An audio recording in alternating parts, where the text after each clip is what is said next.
Hello again, everyone. It's Bob Martin, the RCSubGuy with the Nautilus Drydocks, here with everybody's favorite shop manager, Jason. And it is Friday, April the something or other, and we just rounded out another week, and it's time for our weekly shop update.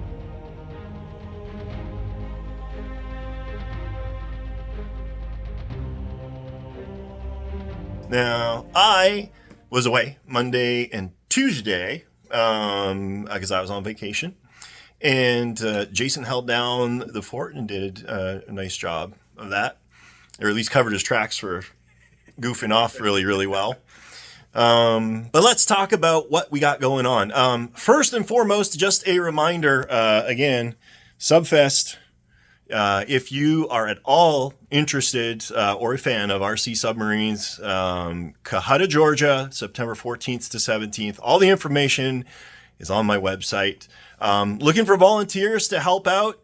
If you've got the time, you're going to be out there. I'll waive your fee for admission if you're willing to contribute a little bit of time to help the event be better for everybody. So check that out. Subfest 2023, September 14th to 17th. Oscar's done.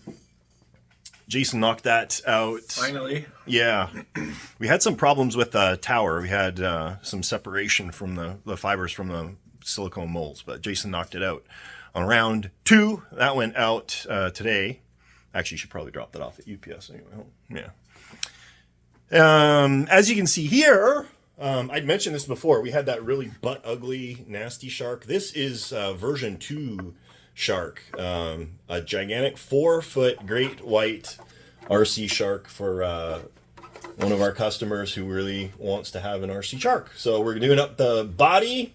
It'll have a fully articulated tail, but he's going to work out all the guts and glories of it because we couldn't even look at it until like winter or spring of next year or something like lucky. that. Because we got a lot of stuff going on here. We've got lots of this kind of stuff going on. So you guys have been doing a great job of snatching up these new 212 kits. This is sort of the first build with the commercial parts. This is going to be an RTR build. We're going to be using this for the video instructions. Realistically, though, it's probably going to start looking at shipping the first of the kits out first part of May, by the time we get all of the parts put together and the video instructions up. So if you put your order in, thank you for your patience.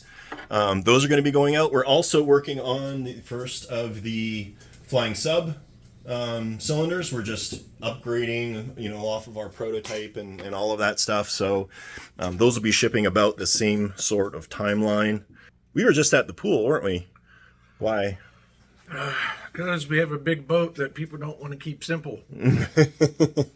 So Baleo, we just went out there again. That persistent leak, I don't know. It's without knowing how it was put together again. It's really tricky to hunt down this leak. We managed to get like one side of it sealed with some spray foam. And so I'm going to take another can back and we're going to hit the other side, which all of a sudden decided to start leaking again. Hopefully that'll be done.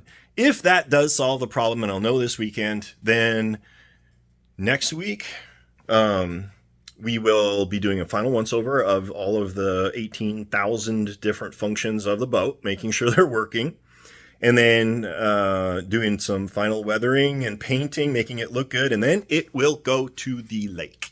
So we are at the finish line is in sight, but it's in sight for a really long time. With binoculars. If this leak thing wouldn't have been there, this would have been done like 3 weeks ago. So yeah, that's always lots of fun. Oh, I wanted to share with you a project I picked up from a customer out of Australia. So some of you guys might have seen this thing lurking around in the back. Now, originally, he had wanted to talk about me finishing this up for him, but he's decided to go in another direction. So I am now the proud new owner of this Engel Type 7 in 1/32 scale. All of the equipment tray and everything, which is like 4 feet long, by the way, is pretty well all done up. So I've just got to finish getting that all assembled, figure out how it works. But I'm excited about it. I just wanted to share it with you. It's a beautiful boat. If you guys haven't seen the Engel kit before, it's really beautiful. Really good job that they did. And obviously one of the most complicated RC model kits on the market. Nothing but electronics and circuits and sensors and all sorts of fun stuff. So when they work really, really well. Just when I get to putting that together is anybody's guess. If you are not a member of the Dive Tribe, you really, really, really need to reconsider. There's amazing things that we talk about there. And one of the things that was brought up that I believe was also mentioned on my forums, which you guys should see. So a challenge that we had is that the Propel liquid airbrush propellant that people typically used in gas and gas backup systems got really, really, really expensive. If you could find it, is like $13 a can or $15 a can. That's expensive. And so what this one individual ended up doing, I think it was Matt Munger, he rigged up his own sort of jury-rigged system to use just an off-the-shelf spray duster for cleaning keyboards. Now, the challenge with those, obviously, is they've got these like plastic straws that come out the front, and getting that into a pressure vessel was a little bit problematic. So, inspired by his work, we came up with a pretty simple solution. We found these, and they're nice and cheap. And we just rigged up a little threaded adapter that screws directly into here, and it doesn't leak at all. It works really good. Oh, you popped our hose off.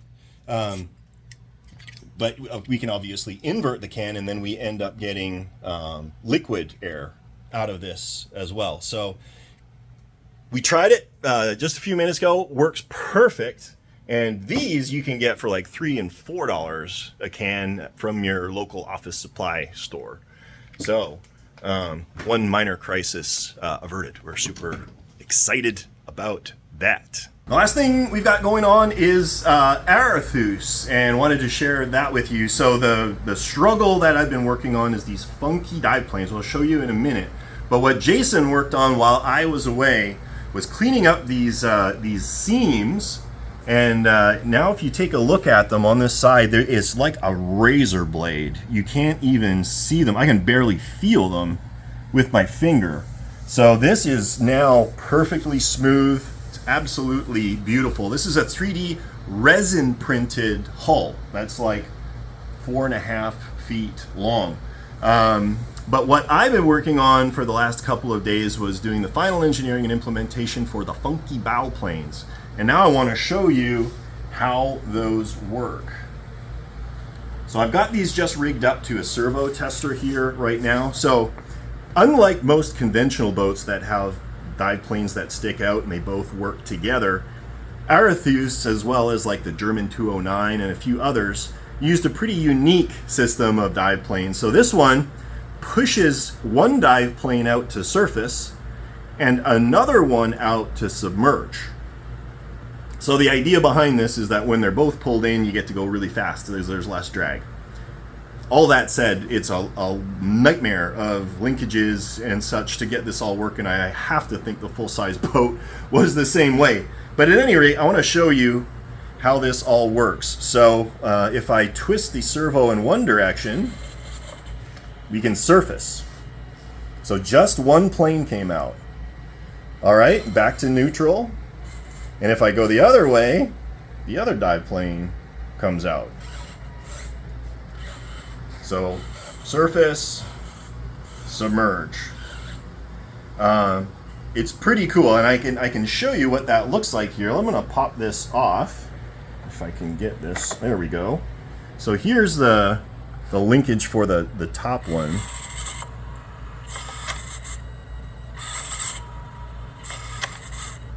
So basically there is a high strength elastic cable that provides tension to keep it pulled in, and then this servo arm pushes it out And when it hits that central hub, that's what provides the torsion on the bar.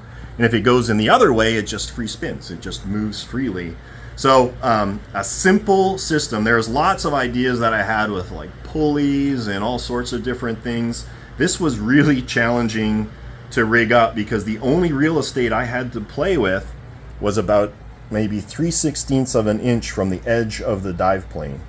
So I think this works really well. I'm excited now that we can start moving on to other aspects of the boat. All the rear linkages are done. The drive shaft is done. Cylinder is getting done. So we're almost ready to move on to the next step. So that's it. Week in review. Looking forward to next week. Any parting thoughts for this week? Words of wisdom for everybody? Stop overcomplicating your boats. Stop overcomplicating your boats.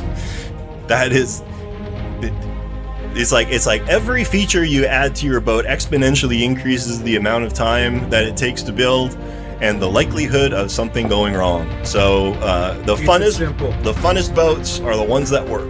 Just that's our word of wisdom for this week. With that, I think we'll let you go. On behalf of myself, Bob Martin, the RCSubGuy, and Jason. Have a great weekend, everyone, and we'll catch you next time.